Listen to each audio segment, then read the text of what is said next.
जड़ी बूटियों जो जंगल में विद्यमान है उनसे निकल के जब ये पानी यहाँ तक पहुँचता है तो एक अमृत के रूप में विद्यमान हो जाता है।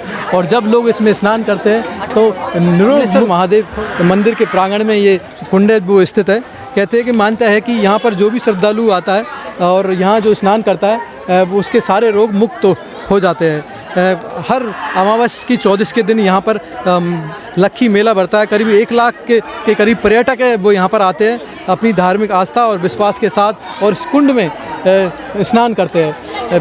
और कहते हैं कि इस कुंड का जो निर्माण है वो राजा हम्बीर के जो मंत्री थे नरपत सिंह के द्वारा इस कुंड का निर्माण किया गया था। और तब से आज तक ये कुंड जैसा का जैसा है। अनेक धार्मिक मान्यताओं के साथ ये कुंड आज भी विद्यमान है। कहते हैं कि कुछ चमत्कारिक ऐसी शक्ति है कि उनकी वजह से इस कुंड में जो भी स्नान करता है उसकी सारी जो है वो दूर हो जाती है। और जो हाड़ौती क्षेत्र का ये प्रमुख एक धार्मिक स्थल है जिसे केल कुआर जी के नाम से भी प्रसिद्ध है।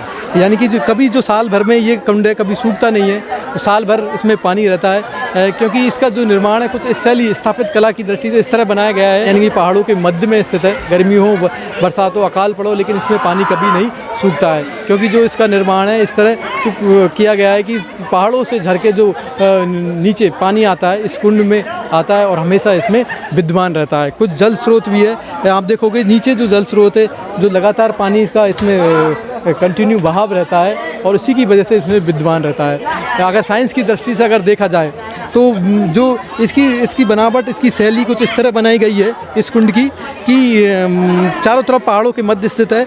जब बरसात होती है तो इसी जो पानी है वो देखोगे एक अमृत का रूप हो जाता है। यानी कि जब पहाड़ के चारों तरफ से बारिश होती है पानी है वो बरस के पहाड़ों में सन के अनेकों जड़ी बूटियों जो जंगल में विद्यमान है उनसे निकल के जब ये पानी यहाँ तक पहुँचता है तो एक अमृत के रूप में विद्यमान हो जाता है। और जब लोग इसमें स्नान करते हैं तो निरोग मुक्त हो जाते हैं। ऐसी कुछ धार्मिक मान्यता और आस्थाओं के साथ यहाँ पर जो यात्री है वो आते हैं कमलेश्वर धाम के स्थान पर अपनी आस्था और विश्वास के साथ। और करीब 1 लाख के करीब पर्यटक यहाँ पर आते हैं, यात्री हैं। उनसे भी हम जानेंगे इस धार्मिक स्थान के बारे में और पूछेंगे। ये स्थान बहुत पुराना है, सैकड़ों वर्षों पुराना स्थान है कमलेश्वर महादेव जी का।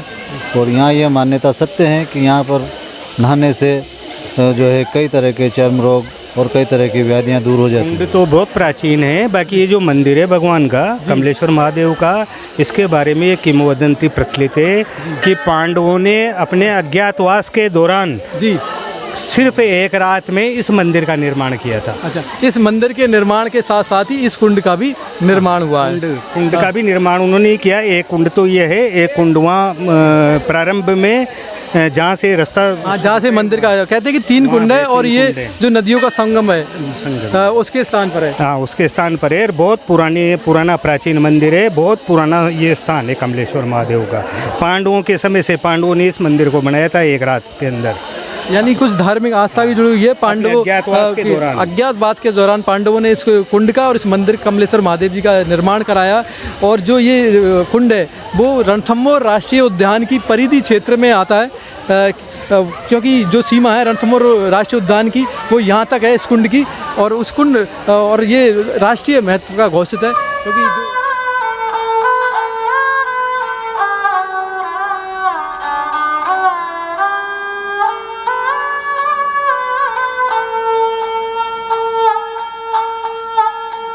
सुरक्षित और संरक्षित है। स्थापत्य कला की दृष्टि से ये बेजोड़ बनाया है। आज भी जैसा का तैसा है क्योंकि उस समय में राजा काल में पानी का स्रोत है उसमें इकट्ठा करने के लिए इन कुंडों का निर्माण किया जाता था और लोग वर्ष भर पीने के पानी के रूप में इनका प्रयोग करते थे। तो सामने अगर देखोगे आप यही कमलेश्वर महादेव जी का स्थान है। और एक आप इस तरफ भी इस कुंड में आप देखोगे कि साबुन का प्रयोग बिल्कुल वर्जित है। आप साबुन या शैम्पू उसका प्रयोग नहीं कर सकते। और आज भी भक्तगण हैं उस मर्यादा को ध्यान में रखते हुए स्नान करते हैं। लेकिन अगर आप कपड़े धोना चाहो साबुन का इस्तेमाल करना चाहो तो उसी कुंड के पास में स्थित है।